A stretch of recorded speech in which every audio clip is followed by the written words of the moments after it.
Right, you've made it to video number 6, and we're going to deal with monsters and artillery. So there's two types of artillery. There is artillery, which is just regular artillery, and there's heavy artillery, which is the bigger stuff. You'll find the keyword to describe the artillery in the stat line for the unit. So for a brachiosaur, actually my miniature there has got some bowmen on it, but Microworld kindly provides you with a big heavy crossbow as well. If you wish, you can choose that option. So let's imagine we've got the heavy crossbow on there for this example. Now, firing artillery lets you ignore a target's soft and hard cover, not fortification. Fortification still applies. If you're firing heavy artillery, you get to ignore soft and hard cover, and you reduce the target's armour class by 1. So this target's armour class is armoured, so they go down to lightly armoured if they're receiving wounds, hits from a heavy artillery piece.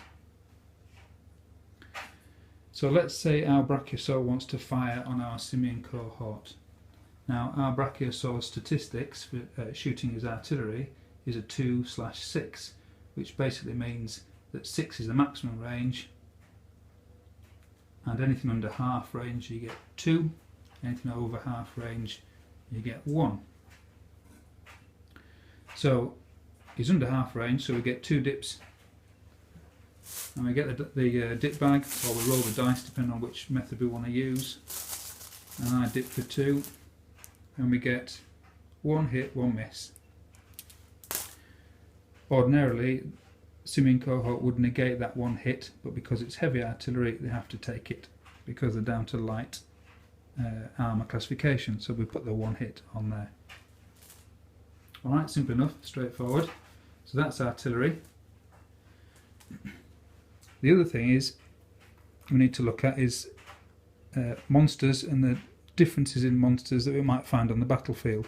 So my monsters are all based on 40x40 bases, and so long as all your monsters are based similarly, you shouldn't really have a problem. It's not a static base size, but the base is used to denote how much line of sight the monster blocks. So it's probably wise to have a base that's a sensible size to block line of sight for that monster. Otherwise there's no real hard and fast rules as to what base size to put your monsters on. Now when we're looking at cover, and this is very particular to monsters, if I was to pop this infantry unit in the woods there, they could not be seen, and they could not see to fire out because they are not within half an MD of the perimeter of the terrain feature. If they were closer to the edge they might be able to fire out, and they'd certainly be able to be seen to fire at, but they will get a soft cover modifier. However, this particular unit is right in the middle of the woods and cannot be seen, cannot be fired at, and cannot fire out. Monsters outside the terrain feature cannot see in either, because the troops are low, the shrubbery, everything hides the troops from the monsters, even though they've got an elevated position. If I change that around, and we put our infantry on the outside and we put our monster on the inside, you can see that our monster may very well be visible to the infantry unit. So what we need to do is get down to the infantry unit's level and have a look. And if you can arguably see 50% of the monster, then it's a valid target for missile fire. The other thing is if we had an infantry unit here and a monster unit here, maybe we had a linear terrain feature in front of the infantry unit there, and the monster from its elevated position might well be able to see that infantry unit, and again we'd need to get down to the model's eye view to see if we could. That linear terrain feature will probably block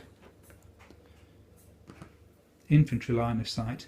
So say these chaps here had bows, they probably couldn't fire at those chaps there because the linear terrain feature blocked line of sight.